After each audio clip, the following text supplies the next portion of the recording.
Good evening, and welcome to Truth Report. I'm Alex Truth. And I'm Maya Clarity. Tonight, we're digging into a story that cuts to the heart of one of Asia's most powerful financial capitals, and the women who are being told they can have it all, while the system ensures they can't. It's International Women's Day, and in Hong Kong, the rhetoric is flowing. Chief Executive John Lee Ka-chiu stood up and declared that women are, and I quote, holding up more than half the sky. A poetic phrase. A powerful phrase. But tonight, we're going to ask a very simple question. If women are holding up more than half the sky, why does the sky keep falling on them the moment they become mothers? That's exactly right, Alex. Because the numbers tell a very different story than the speeches. And advocates on the ground in Hong Kong are saying enough with the token gestures, enough with the diversity photo ops. It's time for structural change. We've got a deep dive for you tonight, sourced directly from reporting by the South China Morning Post. So stay with us, because this one matters. Not just for Hong Kong, not just for women, but for anyone who wants to understand how modern economies talk a big game about equality while quietly maintaining the structures that make it impossible. Let's get into it. So here's where we start. The South China Morning Post is reporting that advocates in Hong Kong are calling on the government and the private sector to do far more to ensure that motherhood no longer derails women's careers. This isn't a fringe demand. This is coming from established voices in policy, academia, and the corporate world, and they timed it deliberately for International Women's Day to maximize the pressure. And the backdrop here is important. Chief Executive John Lee came out with what sounded like a celebratory statement. Women make up 54% of Hong Kong's population. They comprise half the workforce in government, in law, in accounting. And he pointed to increasing representation in corporate leadership. On the surface, that sounds like progress. It does sound like progress, Maya. But here's where investigative journalism earns its keep. You have to look beneath the headline number. Because when Lee says women are increasingly represented in corporate leadership, what does that actually mean? Are we talking about women in C-suite positions with real decision-making power? Are we talking about board seats? Or are we talking about middle management roles that have been rebranded to look like leadership? That's the critical question. And what the advocates are arguing, quite forcefully, is that Hong Kong has a glass ceiling problem that goes beyond the usual barriers. The specific mechanism they're identifying is motherhood. Not gender bias in the abstract, not a lack of education or qualifications, but the concrete, measurable career penalty that women face the moment they have children. Let's talk about what that penalty looks like in practice, because it's not subtle. Across developed economies, and Hong Kong is absolutely one of them, the data is remarkably consistent. Women's earnings drop significantly after the birth of a first child. In many cases, we're talking about a 15 to 25% reduction in lifetime earnings. Men's earnings, by contrast, are either unaffected or actually increase after becoming fathers. It's what researchers call the motherhood penalty versus the fatherhood bonus, and it is one of the most well-documented phenomena in labor economics. The mechanisms are straightforward. Women are more likely to take extended leave. They're more likely to shift to part-time work. They're more likely to be passed over for promotions because employers assume, sometimes correctly, sometimes not, that their commitment to the job has changed. And in Hong Kong specifically, the structural supports that would mitigate this penalty are insufficient. That's what the advocates are saying. They're pointing to maternity leave policies, to the availability and affordability of childcare, to workplace flexibility norms, and to the cultural expectations that still place the overwhelming burden of caregiving on women. Let's break those down one by one, because each of them represents a policy choice. Hong Kong's statutory maternity leave was extended from 10 weeks to 14 weeks back in 2020. That was presented as a major victory at the time. But 14 weeks is still below the International Labour Organization's recommendation of 18 weeks, and it's significantly less than what many European nations provide. And here's the kicker. Even that 14-week entitlement comes with a cap. The government reimburses employers for the additional 4 weeks of pay, but only up to 80,000 Hong Kong dollars per employee. For higher-earning professional women, that cap means their employers are bearing an additional cost, which creates a perverse incentive.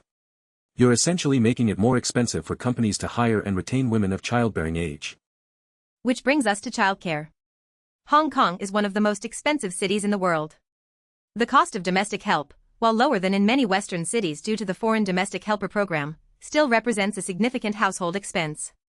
And for women who don't want or can't afford full-time domestic help, the availability of affordable, quality childcare centers is limited, particularly for infants and toddlers. This is where the government rhetoric really falls apart. You cannot stand up on International Women's Day and celebrate women's workforce participation while simultaneously underinvesting in the childcare infrastructure that makes that participation possible. It's like celebrating a marathon runner while removing the water stations from the course. That's a perfect analogy. And the advocates are making an even sharper point. They're saying this isn't just a women's issue, it's an economic issue. Hong Kong is facing a demographic crisis. The birth rate is among the lowest in the world. The population is aging rapidly. And the government has been wringing its hands about this for years, launching campaigns to encourage people to have more children. But here's the contradiction that the advocates are exposing. You can't simultaneously tell women to have more babies and punish them economically when they do. That's not a policy framework, that's a trap. You're asking women to sacrifice their careers, their earnings, their professional advancement, and their financial independence for the sake of a demographic target, and then offering them a pat on the head and 14 weeks of leave as compensation. And the corporate sector is deeply complicit in this. While Lee pointed to increasing female representation in corporate leadership, the reality across Hong Kong's business landscape is that boards remain overwhelmingly male, particularly at the largest companies. The Hang Seng Index companies have been slowly adding women to their boards, but much of this has been driven by regulatory pressure and investor expectations, not by genuine cultural change within those organizations. Let's talk about who benefits from the status quo, because in investigative journalism, you always follow the incentives. The current system benefits employers who get to externalize the cost of reproduction onto women. Think about that framing for a moment. The continuation of the human species, the creation of the next generation of workers and consumers and taxpayers, is being treated as a private cost borne disproportionately by women. It benefits senior male executives who face less competition for top positions when talented women are pushed out or sidelined during their peak career years. It benefits a government that can trumpet diversity statistics without making the expensive structural investments that would make those statistics meaningful. And it benefits an economic model that treats labor as a commodity and caregiving as invisible. And who loses? Obviously, the women themselves lose. But it's bigger than that. Hong Kong's economy loses. You're talking about one of the most educated, most capable female workforces in Asia. Women in Hong Kong are outperforming men in higher education. They're entering the professions in equal or greater numbers. And then the system systematically squanders that investment of human capital the moment those women become mothers. The children lose too, and this is an argument that doesn't get made often enough.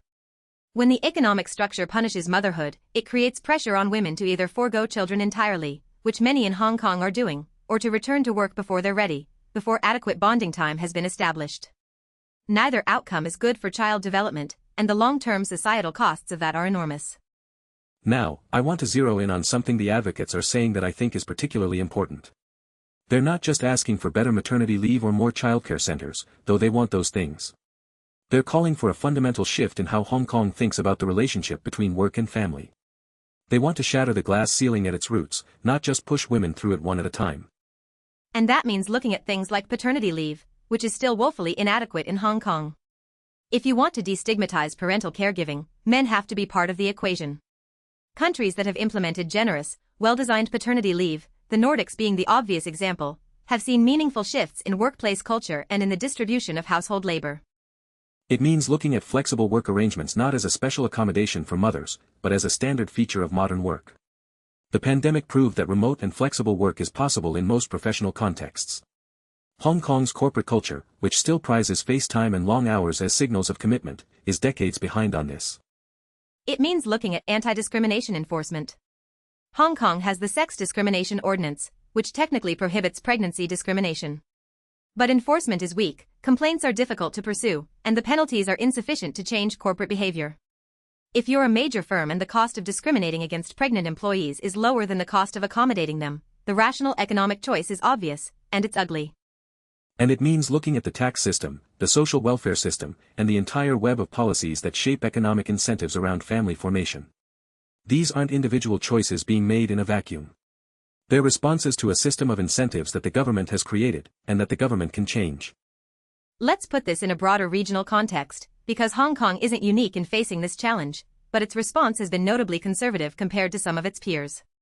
South Korea, Japan, and Singapore are all grappling with similar demographic crises and similar motherhood penalty dynamics. And each of them has been moving, albeit imperfectly, toward more aggressive policy interventions. Singapore, for example, has been expanding its childcare subsidies and extending government-paid maternity leave. South Korea has been dramatically increasing its parental leave benefits and launching major campaigns to shift workplace culture. Are these efforts sufficient? No. Are they working fast enough? Clearly not, given that birth rates continue to fall across the region. But at least there's a sense of urgency that matches the scale of the problem. In Hong Kong, the advocates are saying that urgency is lacking. The government is still treating this as a messaging problem rather than a structural one. John Lee's International Women's Day statement is a perfect illustration. It's all celebration and no diagnosis. It's all look how far we've come and no here's what we need to do next. And that brings us to the deeper power structure at play here. Hong Kong's government is not operating in a political vacuum. It is increasingly aligned with Beijing's priorities, and Beijing has its own complicated relationship with women's workforce participation and demographic targets. China has gone from a one-child policy to a three-child policy in the span of a few years, and it's deploying a mix of incentives and social pressure to boost birth rates. The question is whether Hong Kong's policy framework will evolve to genuinely support women, or whether it will follow a more paternalistic model where women are encouraged to serve demographic and economic targets without being given the structural power to do so on their own terms. And right now, the advocates are saying, the trajectory is not encouraging. Let me highlight something that I think gets overlooked in this conversation. When we talk about corporate leadership and glass ceilings, we often focus on the very top of the pyramid, the CEOs and the board members. But the motherhood penalty operates most powerfully in the middle of the career trajectory. It's the promotion from senior associate to partner. It's the transition from middle management to senior leadership. Those are the inflection points where women are most likely to be derailed, and those are the levels where the pipeline leaks most dramatically. And by the time you get to the boardroom level, you're looking at the survivors. You're looking at the women who either didn't have children, who had extraordinary support systems, or who simply powered through at enormous personal cost. Celebrating their presence in leadership without acknowledging the thousands who were filtered out along the way is, at best, misleading, and at worst, it's a form of institutional gaslighting. Institutional gaslighting. That's a strong phrase, Maya, but I think it's warranted. When a government says, women are holding up more than half the sky, while presiding over a system that systematically disadvantages mothers, that's not empowerment. That's appropriating the language of empowerment to obscure the reality of inequality. And the advocates quoted in the South China Morning Post piece are clearly fed up with it. They're not asking for rhetoric. They're asking for policy. Specific, measurable, funded policy changes that would make a material difference in women's lives and careers. Longer parental leave for both parents. Subsidized childcare from infancy. Robust anti-discrimination enforcement. Flexible work mandates. Tax incentives for companies that retain and promote mothers. These aren't radical demands. These are policies that exist in various forms across the developed world. What's radical, if you think about it, is the insistence on maintaining a system that everyone acknowledges is broken while simultaneously claiming to champion the people it's breaking. Now, let's connect this to the broader global picture, because this pattern is not unique to Hong Kong, even if the specifics are local. Across the world, we're seeing a growing gap between what governments and corporations say about gender equality and what they actually do. The language of empowerment has been thoroughly adopted. The policies of empowerment have not. This is what we might call the International Women's Day industrial complex. Every year, companies put out statements celebrating women. Governments hold events. Social media fills up with inspirational quotes. And then on March 9th, everything goes back to normal. The pay gaps persist. The promotion gaps persist. The caregiving burden remains unequal. And the structural barriers that advocates have been identifying for decades remain firmly in place. And in Hong Kong, the stakes are particularly high because of the demographic trajectory. This is a city that is literally running out of young people. The total fertility rate has collapsed. The working-age population is shrinking. Immigration can partially compensate, but it can't replace the organic population growth that comes from people actually wanting to have children. And people will not want to have children in a system that punishes them for doing so. So when we look at this story, what we're really seeing is a collision between three forces. First, the economic need for women's full participation in the workforce. Second, the demographic need for women to have children. And third, the structural refusal to reconcile those two needs through adequate policy. Something has to give, and right now, it's women who are giving. They're giving up careers, they're giving up earnings, or they're giving up motherhood entirely. And the advocates in Hong Kong are saying that this is not just unsustainable, it's unjust. They're demanding that the city move beyond what they call token diversity, beyond the photo ops and the celebratory statistics, to genuine structural reform. And they're using International Women's Day not as a celebration but as a deadline, a marker of another year gone by without sufficient progress. Let's talk about what genuine progress would look like, because it's important to be specific. First, maternity leave at or above the ILO recommendation of 18 weeks, fully paid, without the kind of employer reimbursement cap that creates hiring disincentives. Second, paternity leave of at least 4 weeks, non-transferable, to normalize male caregiving and reduce the stigma on mothers who take leave. Third, a massive expansion of subsidized childcare, particularly for children under 3, which is where the gap is most acute. Fourth, mandatory flexible work policies for companies above a certain size, with real enforcement mechanisms. Fifth, strengthening the sex discrimination ordinance to include presumptive damages for pregnancy discrimination, making it expensive enough to actually deter the behavior. And sixth, and this is the one that rarely gets discussed, reforming the performance evaluation and promotion systems within Hong Kong's major employers so that career breaks for caregiving are not treated as disqualifying gaps. Some firms are starting to do this voluntarily, but voluntary is not enough. Not when the scale of the problem is this large. Each of those policy changes has a cost. And that's where the political will question becomes critical. Are Hong Kong's leaders, are its corporate executives, willing to invest in the infrastructure of equality? Or will they continue to invest only in the appearance of equality? Based on what we're seeing, based on the gap between the chief executive's rhetoric and the reality on the ground, the advocates have every reason to be skeptical. But they're pushing forward anyway, and that itself is significant. In a political environment that has become considerably more constrained in recent years, the fact that these voices are still making these demands publicly, still holding the government accountable, still refusing to accept token gestures as substitutes for real change, that matters. It matters enormously. And it should matter to everyone watching tonight, regardless of where you live. Because the pattern we're seeing in Hong Kong, the gap between equality rhetoric and equality reality, is a global phenomenon. It plays out in boardrooms and legislatures on every continent. And it will continue to play out until we collectively decide that holding up half the sky is not an accomplishment to celebrate but a burden to redistribute. Now, let's zoom out and synthesize what we've covered tonight, because there's a through line here that demands attention. We've been looking at Hong Kong's struggle with the motherhood penalty, but what we're really examining is a case study in how modern economies perform equality without practicing it. That's the core insight. The language has evolved. The policies haven't. You have a chief executive quoting poetic phrases about women holding up the sky. You have corporations issuing diversity reports and appointing women to visible but often powerless positions. You have a whole machinery of performative equality that functions, in practice, as a substitute for the real thing. And the mechanism that maintains this gap is, in many ways, motherhood. It is the fulcrum on which workplace equality tips. Because as long as the economic cost of having children falls disproportionately on women, all the diversity initiatives and empowerment speeches in the world will not produce equal outcomes. You're fighting gravity with slogans. What the advocates in Hong Kong are demanding is that gravity be acknowledged and addressed. Not with words, but with infrastructure. Not with celebrations, but with policy. Not with the illusion of progress, but with the messy, expensive, politically difficult work of actually building a system where a woman's career trajectory is not determined by her reproductive choices. And here's what makes this story so important for our audience tonight. This is not an abstract policy debate. This is about the lived experience of millions of women, in Hong Kong and around the world, who are being asked to make impossible choices. Career or children. Ambition or motherhood. Financial independence or family. These should not be binary choices in a wealthy, modern economy. And the fact that they still are is not a failure of individual women. It is a failure of collective policy. A deliberate failure, I would argue.